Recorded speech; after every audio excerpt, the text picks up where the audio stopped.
वह ये कहानी एक छोटे से गांव की है, जहां आज भी लोग अंधविश्वास और परंपराओं में बंधे हुए रहते हैं।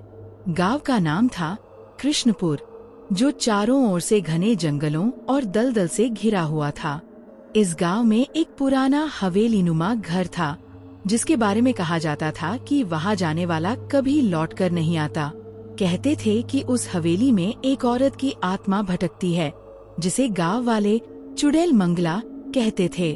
मंगला कोई साधारण औरत नहीं थी, बल्कि 50 साल पहले इस गांव की सबसे खूबसूरत और आकर्षक औरत मानी जाती थी। लेकिन गांव वालों का कहना था कि वह तांत्रिक विद्या में गहराई से उतरी हुई थी और काली शक्तियों के साथ समझौता कर चुकी थी। जब गांव के मुखिया ने उसका सच सबके सामने उजागर किया और उसे गांव से बाहर निकालने की कोशिश की, तब उसने पूरे गांव को श्राप दे दिया कि उसका खून हमेशा उसकी हवेली की दीवारों में गूंजेगा और जो कोई भी उस हवेली में कदम रखेगा, उसकी आत्मा कभी शांति नहीं पाएगी। इसके कुछ दिनों बाद ही मंगला रहस्यमयी ढंग से मर गई। कहते हैं कि उसकी लाश कभी नहीं मिली, बस उसके चीखने चिल्लाने की आवाजें हवेली से आती रहती थीं।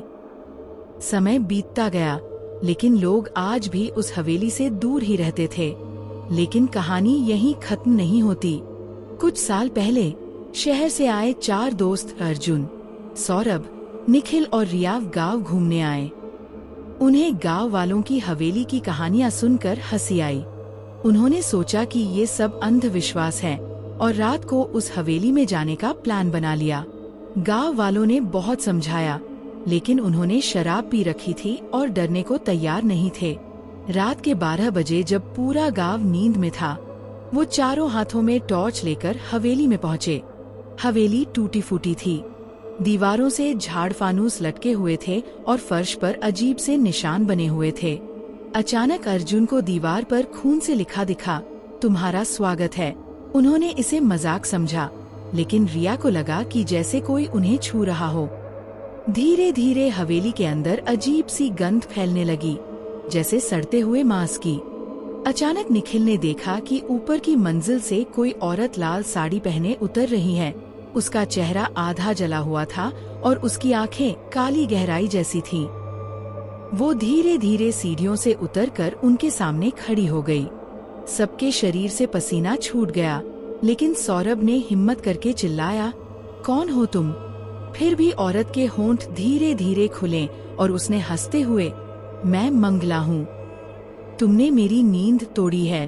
और अगले ही पल बिजली चमकी। हवेली के दरवाजे अपने आप बंद हो गए। सब इधर उधर भागने लगे, लेकिन उन्हें दरवाजे और खिड़कियां गायब होती नजर आईं। रिया चीख उठी जब उसने देखा कि दीवारों से हाथ बाहर आ रहे थे और उसकी टांग पकड़कर खींच रहे थे। अर्जुन ने उसे बचाने की कोशिश की, लेकिन तभी निखिल अचानक हवा में लटक गया और उसका गला किसी अदृश्य ताकत ने दबाना शुरू कर दिया।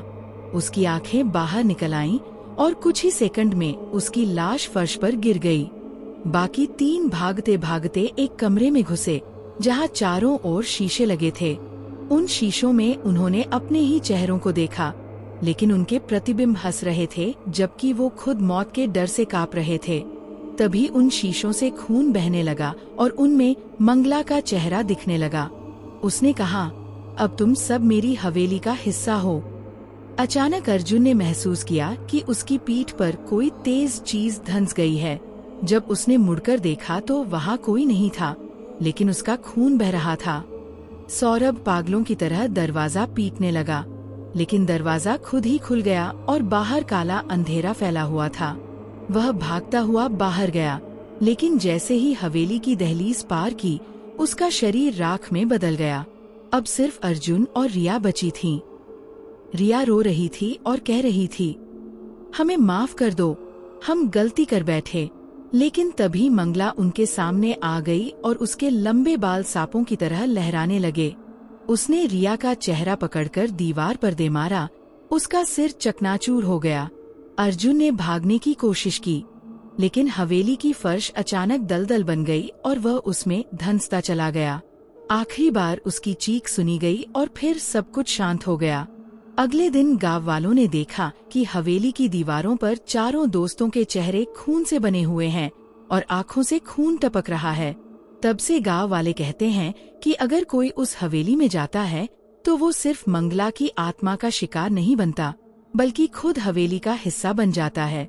आज भी रात के सन्नाटे में वहां से चीखें आती हैं और हवेली जैसे किसी नए शिकार का इंतजार करती है।